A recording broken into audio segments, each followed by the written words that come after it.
Thank you to the realistic free-to-play online game War Thunder for sponsoring this Simple History episode. Operation Rolling Thunder, March 2, 1965 through November 2, 1968. The Vietnam War. Operation Rolling Thunder was one of the most intense aerial campaigns in U.S. history.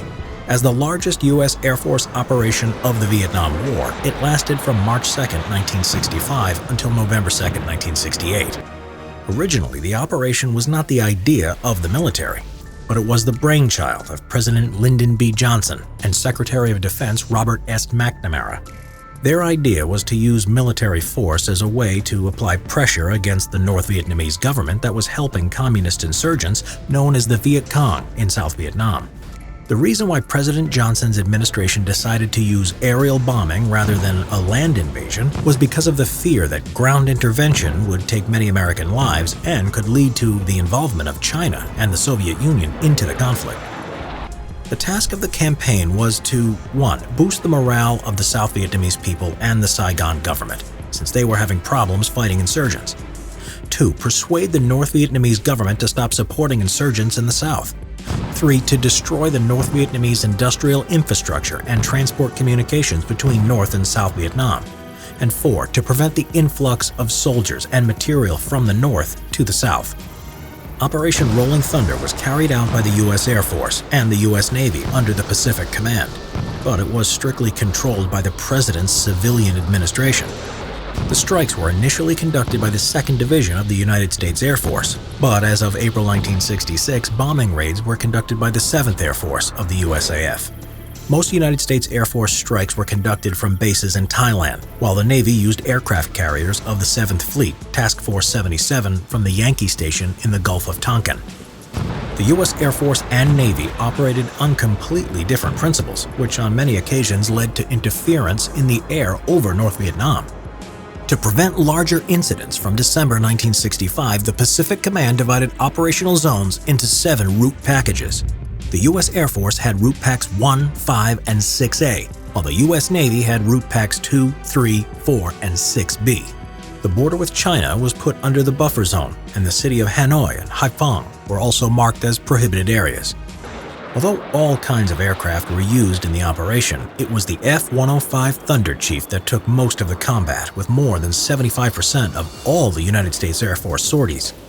On their missions, Thunder Chiefs were carrying either 5 1,000-pound or 6 750-pound bombs. Flying from bases in Thailand, they had to be refueled in the air over Laos. Although the F-105 proved itself in combat, they had a large casualty rate with almost half of the fleet destroyed after Operation Rolling Thunder was over. The Air Force then introduced the F-4 Phantom as a much better match for the North Vietnamese MiGs with its radar-guided AIM-7 Sparrow air-to-air missiles. Soon, the F-4 would completely replace the F-105 in Vietnam War missions. The biggest drawback of these aircraft was that they were limited by bad weather, which was a big problem during the rainy seasons. This could have been overcome with B-52 bombers, which were allowed for use only a few miles north of the demilitarized zone. The U.S. Navy also used a variety of aircraft during the campaign. At the beginning, Task Force 77 relied on old Douglas A-1 Sky Raiders, a propeller plane that was capable of carrying heavy bomb loads. As it proved to be very vulnerable to sophisticated North Vietnamese air defenses, it was replaced with the Douglas A-4 Skyhawk. The A-4 Skyhawk was for the Navy what the F-105 was to the Air Force. It carried out most of the sorties over the Navy route packs, but also suffered heavy losses. By the end of the operation, 1/3 of the entire fleet was shot down. As the operation escalated, another aircraft entered the fight. The Grumman A-6A Intruder was the first aircraft designed to strike targets at night or in bad weather. It was equipped with a digital integrated attack system which allowed the pilot to execute the mission without having visual references. As a defensive measure against U.S. aircraft, the North Vietnamese deployed a complete arsenal of anti-aircraft defenses, from AA artillery to surface-to-air missiles, or SAMs.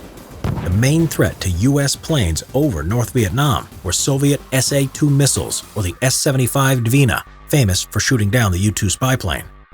In 1965, the Soviets deployed thousands of missiles, launchers, and radars to North Vietnam. Once set up, they posed a significant threat to American planes flying at high altitudes. Frustratingly, the U.S. civilian administration forbade attacking SAM launching sites unless attacked by one. They feared that striking them would lead to the death of Soviet instructors, which would then have greater consequences. The North Vietnamese, however, had no restraints in using their SA-2 systems against U.S. aircraft, which forced U.S. airmen to develop proper countermeasures. The U.S. Air Force and Navy countered them in two ways. One was using aircraft equipped with electronic devices for jamming enemy radars. Another method was to use the Wild Weasel F-105G aircraft equipped to locate and destroy SAM radars. Suppressing the SAMs was organized as an entire sub-operation called Operation Iron Hand.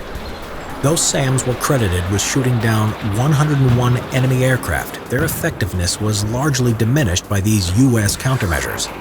From a 5.7% effectiveness in 1965, it dropped to 0.9% by 1968. Another threat that the U.S. aircraft had to deal with was the North Vietnamese Air Force. Their main aircraft was the MiG-17, which at the time was becoming obsolete, but it served its purpose very well. A much bigger threat were the MiG-21s, which were a good match for the F-4 with their AA-2 Atoll Vimpel K-13 air-to-air missiles. Another frustration for American pilots was that the North Vietnamese managed to build new airfields for their aircraft. A proper response against them from the American side was forbidden due to the ban on such strikes from the chain of command. Although far less sophisticated, AA guns proved to be the main threat to U.S. aircraft, with 5,795 guns deployed. Their fire shot down the majority of all U.S. planes. The main reason for this was that the U.S. aircraft were mostly flying on low altitudes to evade SAM radars. Rolling Thunder was approved by the President on February 13, 1965, and the first strike was made on March 2nd on a small ammunition depot near the border.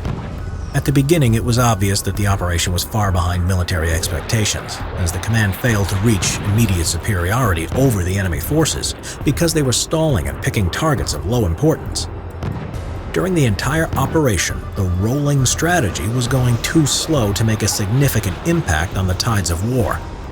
One reason why the operation had never reached its full military potential was that the American civilian administration far away from the action applied many limitations and saw the operation as just applying political pressure against North Vietnam. On several occasions, the president paused the entire operation in order to check the readiness of North Vietnam to negotiate. Since the North Vietnamese never had the intention of doing so, they used this period of time to recover from previous strikes.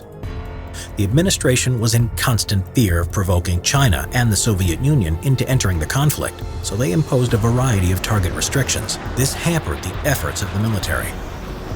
During the 3.5 years of the campaign, it didn't reach its political or military goals, and Rolling Thunder became a burden for Johnson's administration. Both Johnson and McNamara, while the creators of the operation, would become their opponents.